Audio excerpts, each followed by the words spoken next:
driving them to extinction at an unprecedented rate. The International Panel on Climate Change estimated that 20 to 40% of the species of organisms on Earth were likely to go extinct during the present century on the basis of global warming alone, without even the other factors coming into it.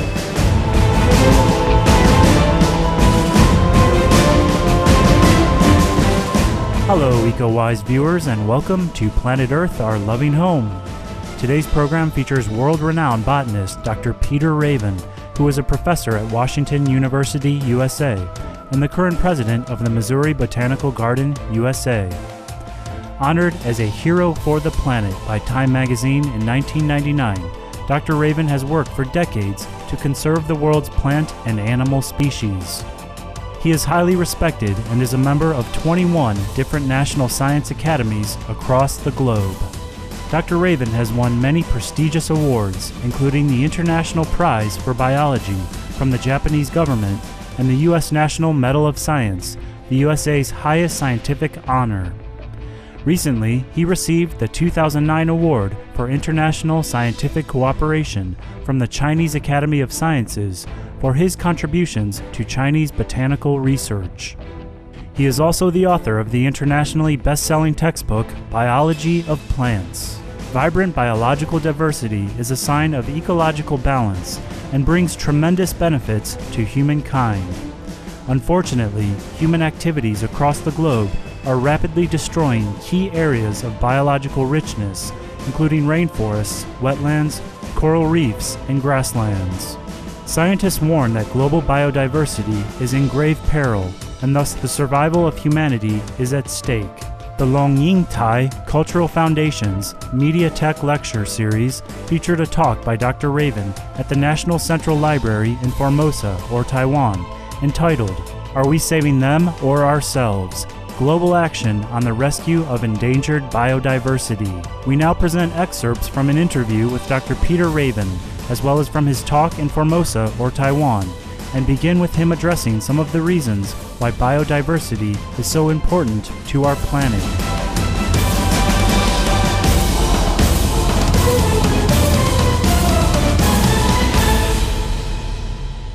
To illustrate the value of biodiversity, I need only to refer to the fact that all of our food comes directly or indirectly from plants.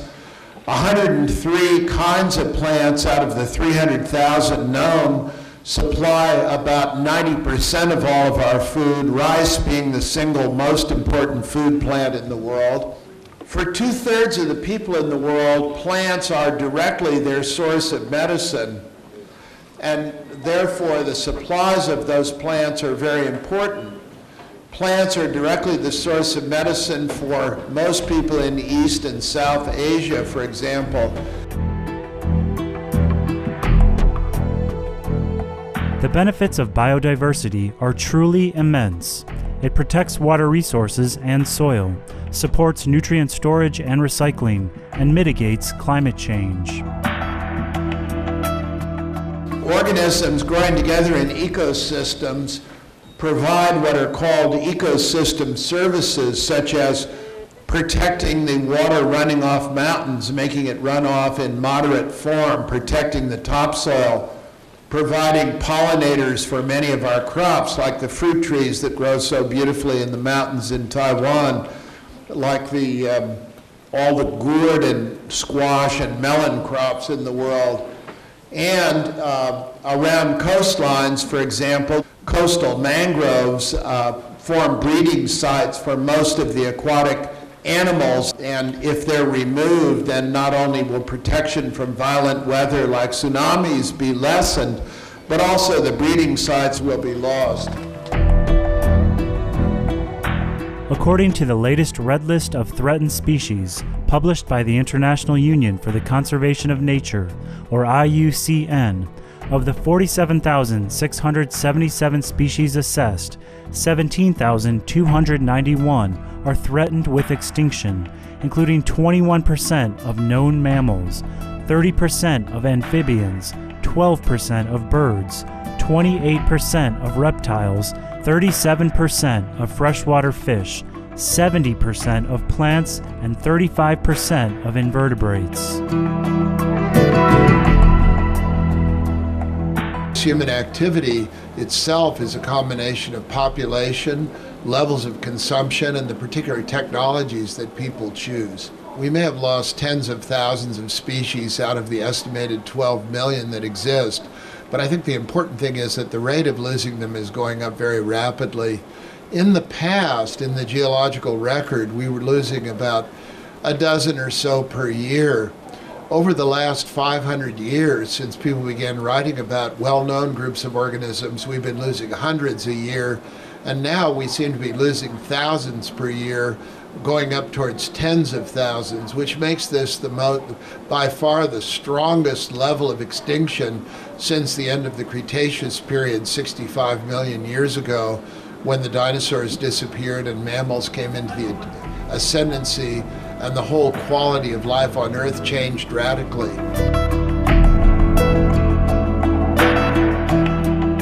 A key threat to the continued existence of all species, including humans, is global warming.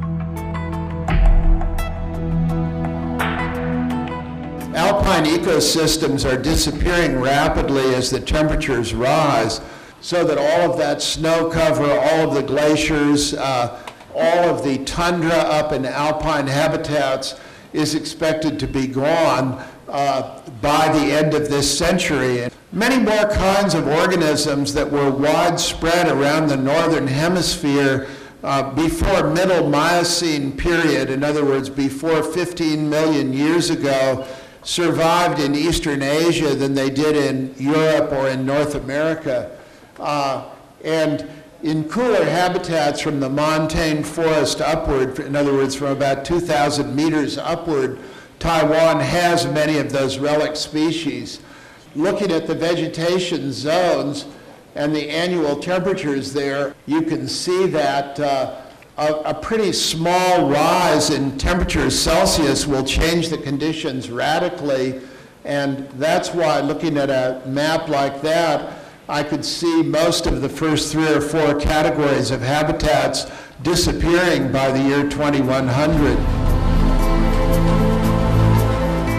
Dr. Raven feels that if we do not change the rapid depletion rate of the Earth's natural resources, humankind will soon consume the entire planet and erase countless plant and animal species in the process. We're using 125% of the world's productivity.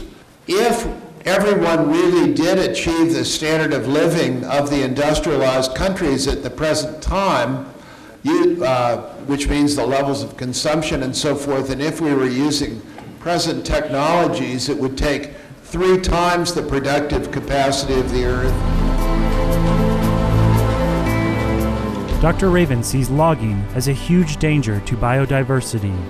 Rainforests once covered 14% of Earth's land surface, but now only cover 6%. Logging is one reason, the destruction of habitats throughout the world. And here's where I want to begin a theme that's important to what I'll have to say, and that's that every nation, every political entity on Earth needs to watch where it gets its raw materials from. For example, in mainland China, the logging of native forest is now prohibited to avoid flooding along the major rivers. Another destructive practice is the capturing and killing of wild animals, which is leading to the accelerated disappearance of many species. Many species will simply be wiped out, like a number of turtle species are virtually on the edge of extinction in Southeast Asia, just because they're gathered in such large numbers to be eaten, and many other kinds of animals also, as you know. And of course, overfishing of most of the major fisheries in the world is well known and has driven the vast majority of commonly fished marine organisms to the brink of extinction. The The United Nations Intergovernmental Panel on Climate Change, or IPCC, has stated that if the average global temperature continues to rise, disastrous changes to global ecosystems will soon follow. To really stabilize the world climate, we've got to cut emissions by 80% over the course of the century. The Kyoto Protocol, even if perfectly implemented, would have resulted in only a 4% reduction. It will rise about another 1 degree Celsius just from the greenhouse gases that are already in the atmosphere, and at about a total of about 2.5 degrees Celsius, which probably is the lowest increase we could hope for. Uncontrollable weather events, big changes in precipitation, and other very unfavorable changes will begin to occur that we'll find it very difficult to manage. For example, in mainland China, the 3 major industrial zones along the coast are expected to lose 75,000 square kilometers of space as a result of sea level rise associated with global warming during this century. Among the solutions that Dr. Raven sees to the biodiversity crisis are encouraging governments and companies to mitigate climate change by limiting greenhouse gas emissions and by informing our children that nature is a fragile, precious treasure requiring protection. Give them opportunities to understand it, the variety and beauty of it, and give them opportunities to understand how the elements in nature fit together with one another. Only by doing that thoroughly at all levels, both in your homes and in your schools, will we be moving the world towards greater sustainability in the future. The 2006 report by the United Nations Food and Agriculture Organization, or FAO, entitled Livestock's Long Shadow, points out that the livestock industry is one of the leading causes of quickly falling biodiversity levels.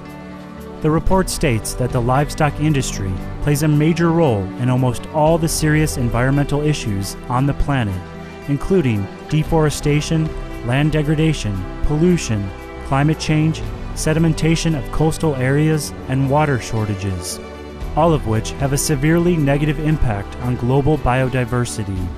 Thus, one crucial action we all can easily take to support biodiversity is avoiding the consumption of animal products. The more extensively people use vegetables rather than animals, the more extensively they use, the more efficiently they'll be using the world's productivity. In our family, we certainly try to consume less and less animal protein and more vegetable as we go along. Be veg, go green, save the planet.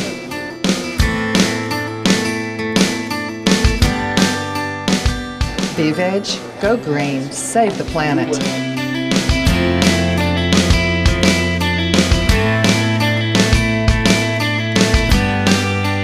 We sincerely thank Dr. Peter Raven for his dedicated efforts to preserve the Earth's biodiversity and sensitive ecosystems. May the work of dedicated individuals like him soon bring awareness to our entire world that we must act now to save our planet's diverse plant and animal species. For more details on Dr. Raven, please visit wubio.wustl.edu/Raven. Biology of Plants and other books by Dr. Raven are available at www.amazon.com. Caring viewers, thank you for your company on today's episode of Planet Earth, Our Loving Home. Coming up next is enlightening entertainment after noteworthy news. May we always be filled with the divine love of heaven.